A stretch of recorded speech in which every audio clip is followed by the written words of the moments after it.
All good. There's thousands of screencasts. It's not a problem. Whatever works for you, we can make it work. Okay. Yes, I'll get started now. Sorry, I had to think then. Last year, the Year 9 Pastoral Care team, we managed to have the opportunity to be able to participate in the Harvard Visible Thinking course, which I know surprised me. I got a lot more out of it than I thought I would. It was a lot more intensive than I thought it would be as well, but the results were quite surprising in terms of what the kids could achieve and do. And it was something you had to get used to doing though, because it's not as straightforward and it doesn't quite roll off the tongue as well as I thought it would, if that makes sense. But I just thought this afternoon I'm just sharing about how we did it and what we did in the course of the duration of the course. I've taken a lot of the stuff out of this course, and because we were doing it with Year 9s last year, I've got them now in Year 10, and it's quite surprising how quickly they've gone, oh yeah, I did that last year. So it's actually been really good this year following it up with them in Year 10. What I'm going to show you today with a few edits is this was our final piece of assessment. So as a group, we had to submit a visible thinking window and what was the culture of visible thinking at John Paul and how had we changed that as a result of doing this course. So this was our final presentation. So the main component of the course actually required us to have fortnightly meetings, which in this place is not actually easy to do face-to-face.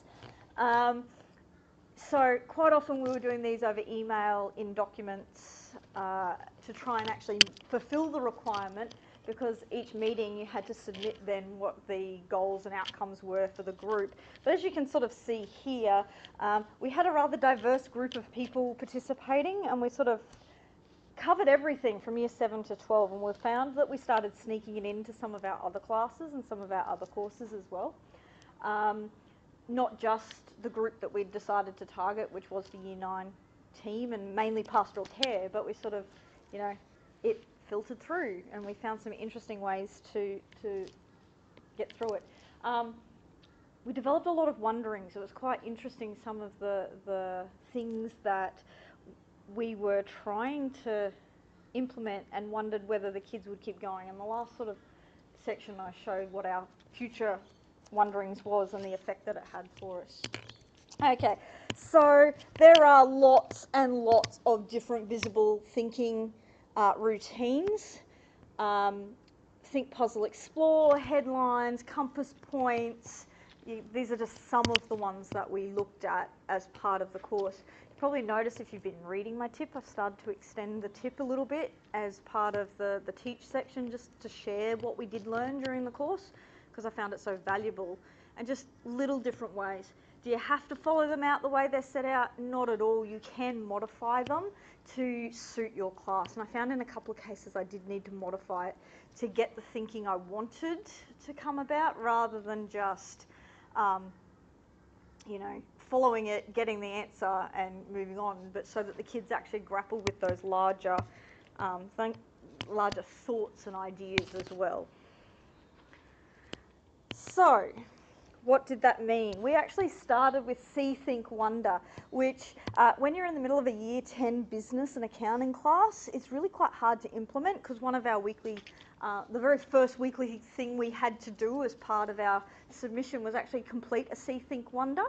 I'm very grateful that Amanda let me come into her German class to help her for something. And I went, oh, I can do this. And the best bit was I did it on the fly. It didn't need that much presentation. I happened to put the map up, Google Maps up, and I went, I can use See, Think, Wonder. Let's go. And the kids responded quite quickly. And part of it was also because I was actually covering up the fact that I couldn't get something to load on my computer while I was in the process of working with them. So it actually became quite interesting. So the idea behind See, Think, Wonder, it's good for exploring art, science, history, geography, or visual artifacts. It doesn't have to be a picture. It can be any form of stimulus, as long as it's something that they can look at. And that was the main idea behind it. So basically you select an image or object, ask the students, what do you see? And they're after the tangible touch see, not just ice, you know. So in the case of the Google Maps, it was, I can see a map of Australia. I can see pins. I can see that there's, you know, text here. I can see it's labelled. It was very much a case of, what exactly do you see? The next idea being, well, what do you think about this? And they're like, well, maybe we're doing a project about maps. And, you know, I think that it's labelled to tell me something. You know, that's idea behind it. And then, of course, the what do you wonder is the third side. So actually asking the kids, what do you wonder? And the questions that came up. And I know one of the German classes blew me off my feet because it was like, wow, you're actually wondering that. And one of the kids was like, why Australia was where it was in the world, and it had nothing to do with what we were looking at, but it at least gave me an idea of where that child was right then in looking at this map, even though we were in a German class. So it's quite interesting. So because this was the first one, we actually had lots of examples for this one, which is partly why we incorporated it. So I used it with the German weather and transport project. This was one of the kids' previous assignments. It was one of the exemplars we had. And it's quite interesting because the kids managed to tell me the requirements for the assignment instead of me telling them just by looking at the exemplar. You know, so I had this up and they went, okay, so we're picking towns, we're giving a weather report for the town, we're explaining the transport that's needed because, and it became more interactive in the lesson instead of me getting up and explaining what the project was. Now I was there for the technology. I wasn't necessarily there for the project, and that was Amanda's job, but the kids worked it out before I'd even finished just by doing, I was a bit, not where I thought it would go, but that's where it went. Courtney used it in design tech for the Christmas theme decorations stimulus, and it was interesting that they thought more deeply about what a Christmas decoration that was for their Christmas markets that they had at the end of the year, and she actually felt that they made better products to sell as a result of it compared to the project the year before and what they had done. Dawn used it in pastoral care for students looking at empathy and relationships and responding to, you know, just a simple image and what they were looking at. Obviously, we've gone in then to our Year 7 virtual museums, and what is an actual museum, and what are these artefacts, and actually being able to break down more. And their assignment, I felt, looking at the exemplars that I helped with, that the kids actually were able to give more information about their particular artefact that they were presenting as part of their museum, and their assignments were a lot richer. And I mean, comparing that to when Xander did it, like the difference was quite amazing to see what they could come up with as a result of it, you know.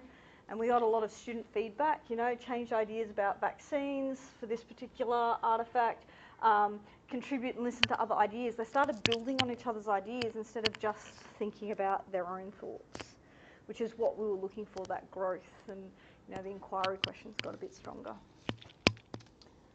You know, we got a bit carried away with this one. So using it in the Year 8, Maddie used it in the Year 8 probability unit to actually work out what is it that we're looking at, and the kids actually managed to understand more in depth what the concept of probability was about, which is one the Year 8s at the time were really struggling with. Yeah? Brad actually said to me, he used this with his Year 8 class too, and he said there were kids who were willing to take more risks with their giving their thoughts in class, because there's no fail to this, there's no right or wrong answer, and he said he actually found out they had more knowledge than he understood beforehand, which was really good. It's a great tool. It is. So we got across being able to look across the faculties in terms of the See, Think, Wonder, it was quite interesting. And, you know, thinking about how others could use it, you know, I could see in PE, show them how to throw a ball. What are they actually seeing in the movement of the person standing? You know, you could use a video as well. It's not just a case of And in terms of getting your kids with adjectives, being able to explain more, and that would also possibly help. There's lots of ways you could utilise it. One of my favourites is actually headlines. I love using this, and there are a whole heap of internet tools I've now discovered that can let me print them as newspaper headlines, so that I print out an A4 piece of paper, then stick it on the wall. And it's the reason I like headlines is it is really great to check for understanding, because what the kids have to basically do is experience a learning scenario. That might be your lesson, that might be a video, that could be a piece of text that they've read, and they have to decide what the core ideas of that are, and then write a newspaper headline. And when I used it with the business, like these year 10 business kids were running their own business ventures for a week, and I actually wanted them to reflect on what had happened in the week and what they'd learnt, because a lot of them came in and went, I don't get the point of this. Why do we have to write an assignment on this? I've learnt nothing. And I went, have you really learnt nothing from running a business for 5 days? And it was quite interesting when I got them to actually stop and think about the week that they just had. You know, prices and products shouldn't match clients' demands. Like, some of them were struggling to sell their products. So the learnings that came up, and when I put these up around the room, they suddenly went, oh, that's why we ran a business for a week. So it actually helped click into them that idea. And then Courtney in her drama class, they were looking at documentary dramas, and they were looking at a certain concept about a documentary drama on racism. I was talking about colour and that sort of thing. And it was quite interesting to see what the kids got out of watching that video and that documentary drama, to understand what the themes and the ideas were. And those kids then took those ideas into their own drama, into their final piece as well. Yeah, I use headlines all the time. What is economics? Write me a headline. We've just done economic indicators. Give me and I do a 7 to 10 minute presentation. Now tell me what the core idea was that. And some of the headlines the kids come up with, because they sort of start wanting to one up each other on the headline to make, but it gets them thinking, and then they start submitting more and more ideas, and as a group it grows. Exploring viewpoints became a big thing. A lot of that came about in terms of, a lot to do with the subject areas we teach. We're always looking at things from various viewpoints. And there's so many different routines that we had to go at quite a few of them. And they were quite helpful, especially, I know, in SOS, and I know for me in business, getting that idea to get them to think about something other than themselves and somebody else's viewpoint. So I used one routine that was called Chalk Talk, where you literally go, I was lucky enough to have a Wesley classroom, so I literally walk around the room, and every blank wall had a prompt on it. I think I had 7 or 8 prompts on the wall. And it was about their assignment, because they were starting, and their reflective exam that followed. So they couldn't study for their reflective exam because it was in response to the assignment that they had submitted. So the lesson was actually about how do you approach writing a reflective exam about your business venture. And so, things like reflection and profit and failure, because these are key things they needed to talk about in their reflective essay, but what did that actually mean? So by having the prompts around the room, they then go around and write exactly the first thing that comes to mind. And that idea that, okay, reflection, this is what I think. And then after a little bit, you get them to start responding to what others have written up, and get them to get the connections and add. So you'll notice things like ticks or circles or stars to indicate that they too felt that, or they weren't sure, or that's something that they agreed with. Okay? And then summarising. As you can see, I just took photos of all the walls, added it to sectors so that they could come back, and then they had an idea for in terms of writing that reflective exam. So I found the chalk talk wheel. I did find that I needed a timer to get them to keep moving, because sometimes they got stuck on a thing, so I started setting a 3-minute timer. After 3 minutes, move to the next word. Some of them walked in a clockwise, anti-clockwise, some of them just zigzagged across the room, depending. I think they started with what they thought was easier and ending with what was harder, but it depends. But it was quite interesting. So I also included what the, human resources, finance, operation, marketing, what does that actually mean? You've just spent 8 weeks living and breathing it in your assignment. What does that mean for the exam? One of the other ones that we used a few times was compass points, which could be quite interesting. So Dawn used it in terms of the United Industrial Revolution. I used it in my business class. But the idea being that you're looking at different perspectives. So east is what excites you, what's the upside. West is what worries you. What are your concerns, what's the downside. North is what do you need to know. South is what is your stance currently, what are your next steps, and what are your suggestions to enhance the situation. But then I flipped it on them as well and asked them to think, like I've used it in economics recently, and I've asked them to think about it from the 5 different sectors. So I told them the topic was economic growth, and then they had to take on the role of the government. Now tell me the compass points if you're a member of parliament. And it's actually started to get them thinking more, which is probably a good thing before they write their assignment, because they're not just thinking at it from this point of view. I threw up the question of, here's your assignment, last piece of assessment. I wanted to know where they were sitting, because their classwork wasn't really telling me anything other than they were answering the questions and ticking and flicking boxes. So we're just trying to get it done. So I actually asked them, what do you actually need to be able to get through this assessment piece? What are the steps that you think you need to go to get successful? What's exciting you? What's worrying you? And then I could address it a little bit better.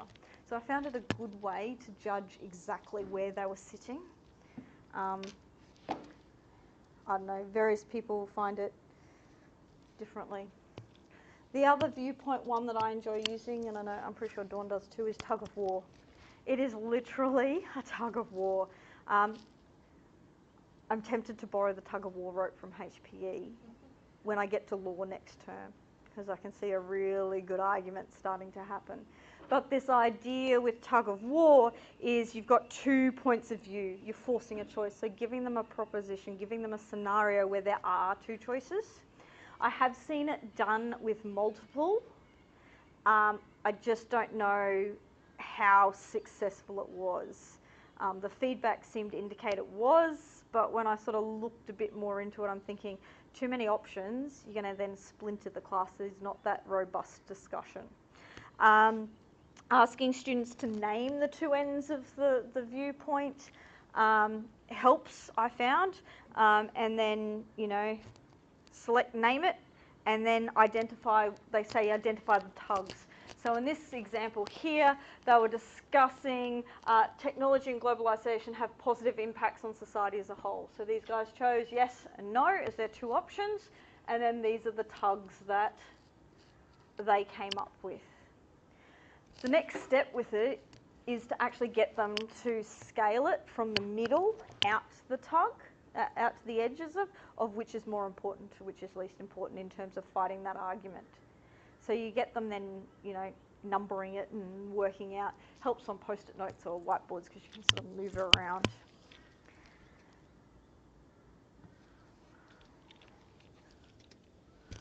Whoop.